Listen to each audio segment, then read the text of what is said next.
Welcome back to the Late Night Channel Eps episode 4.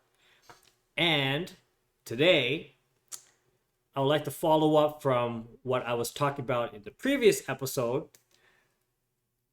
Having won the award of the 2006 Flash in the Can Best Canadian Student Portfolio, I started to gain recognition in my ability to create rich internet applications in Flash, the marriage of art, user interface, code. And as I also mentioned, understanding the process of doing generative art from the talk that Joshua Davis gave, hinting at his process, and then me going about and actually developing a really rough prototype on my way back to Ottawa, I start to create more of my own pieces in that same line of process that he did. And through that, I start to submit more of my work online. There's these online competitions for artwork, and it started to get recognized more and more. And I competed more simply because of my previous experience in competing. That doing it the first time, there's a lot of trial and error and figuring it out. Do it the second time, you get better at it. Third time, fourth time, iterative. Like I said, iterative process, always, you're always improving. So to the point that I'm competing all the time. I'm submitting my portfolio and my latest artwork to these online competitions, right? I don't need to be in another city or whatever to submit my work. Everything's online, even back then, okay? So that's great. But there's one thing that was still a little bit, at least for me, I kind of found like they're a little bit still behind. And it was like galleries, right? Back then, galleries were like, we'll look at art and, they would think about as, oh, is it oil paint? Is it like, acrylic? Is it, I always, as a digital artist, they would look at my work and they go, oh, that's very nice, but is it hand drawn? And that's like, what, of course it's hand drawn. It's not maybe hand drawn with a pencil or a paint or using some sort of traditional medium like a paintbrush. It's hand drawn using a stylus. It's hand drawn using a keyboard. So there was such an interesting disconnect between digital arts and the quote unquote traditional institutions and traditional galleries. Just couldn't figure it out or put a pulse into how to assess a work of art that's done digitally. Anyway, so as an artist, sure, I could send things online and showcase my work, but I also want to have an art show, just simply an art show. So I hit up many galleries here in my city, and I pretty much majority got rejected because for that very reason, they couldn't understand what digital art was, let alone imagine generative art. Like, what is that? Like, back then it was like, I don't know what that is. And I think it has to do with the technical aspect of it, right? You can't, not let's be frank, not many people, at least back then, can put a pulse or assess an artwork that's generative. Like, what is that? That's it's totally left field for them. So being very frustrated about this, my entrepreneurship or entrepreneurism mindset start to take shape, because I realized from the competitions I've done, submission online, getting awards, getting recognized, that it's up to me to really put my work out there. No one's going to look at your stuff. No one really cares. But it's up to you as the individual to really go out there and show your work. And if they don't like it, well, you're going to have to find another way to make that happen. Okay? And so so at that point I was like, okay, they're not gonna, I'm wasting my time. Traditional portfolio catalog, look at my stuff, and that's it. Instead, I said, okay, I am going to do it myself.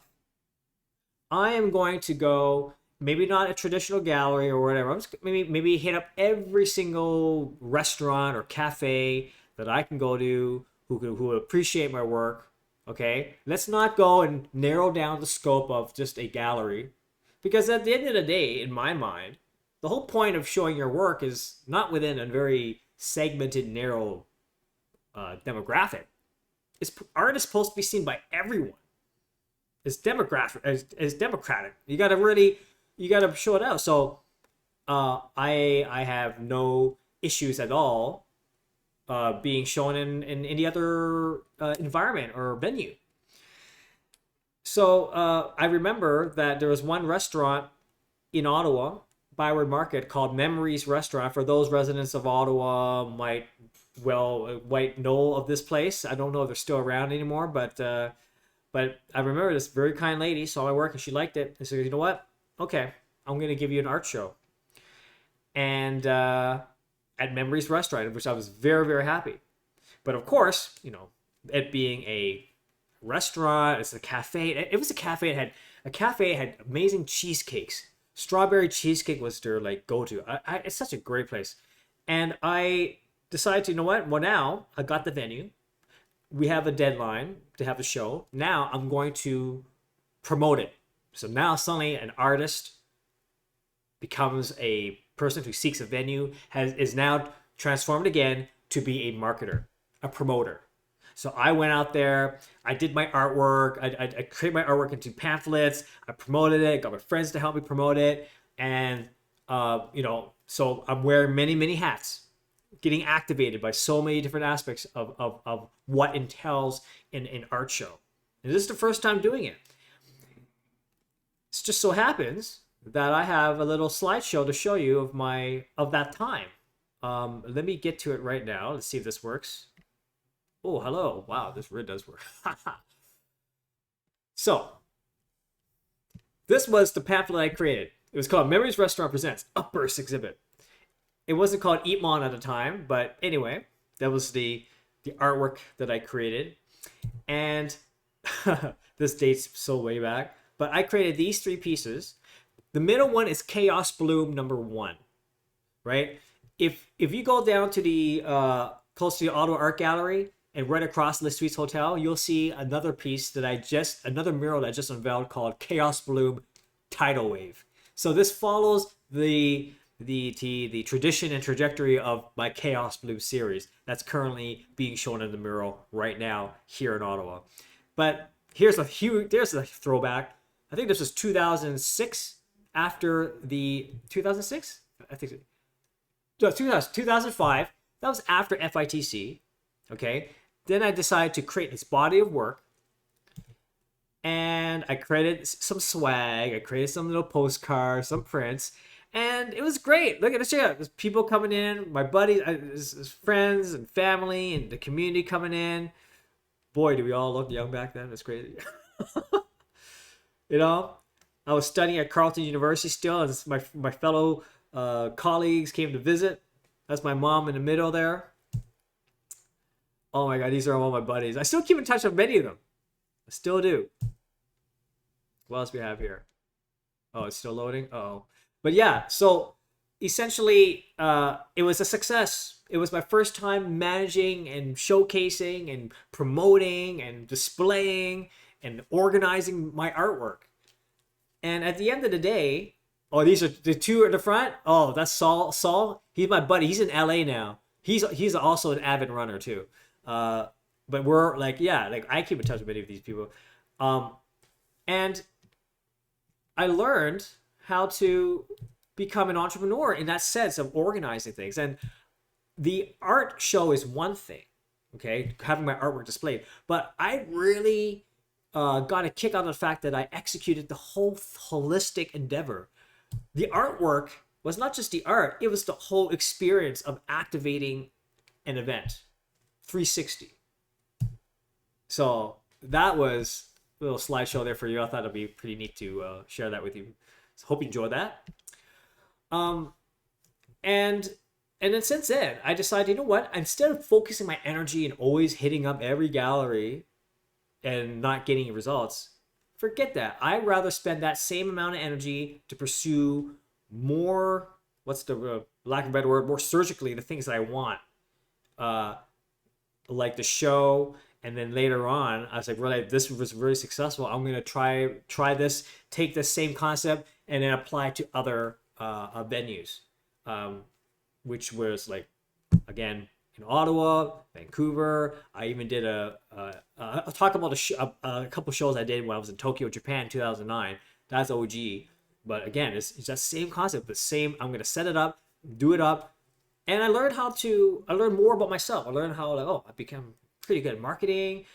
I know how to budget myself, manage my time, create the artwork. And yeah, I find that really fulfilling for me. It's to me, it's like a work of art. I feel that it's really an art form.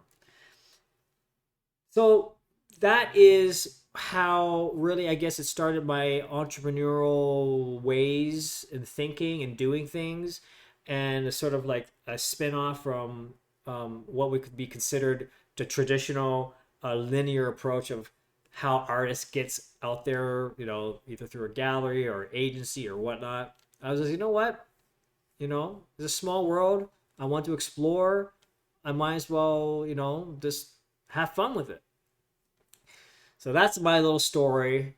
And as to what I did, I took charge. I took the responsibility. And the results are clear. Anyway, hope you enjoy that. Tomorrow morning, I'm getting up very early because I'm doing a sprint triathlon with two of my buddies. So it's a 500-meter swim followed by a 20-kilometer bike, finalized by a 5-kilometer run. So I'm a little tired. I have my bag ready. I have everything all organized, ready to go. And it should be I'm really pumped about it. Very excited. But yeah, I would also like to share some of my running stories too, especially the ones I did in Japan and around Mount Fuji. But yeah, this is the late night channel Eves. Basically, I could talk about anything, not just design and all that. So because I really think that even running plays a big role in self-development, right? Of course, mindfulness, all that kind of stuff. So I hope you enjoyed it. I'm gonna make this a little shorter than usual because I gotta go to bed. I'm gonna wake up at 6:30 in the morning. Okay, but yeah, have a great night. Comment, subscribe. Hope you're enjoying yourself for the long weekend coming up. And until next time, talk to you tomorrow. Bye bye.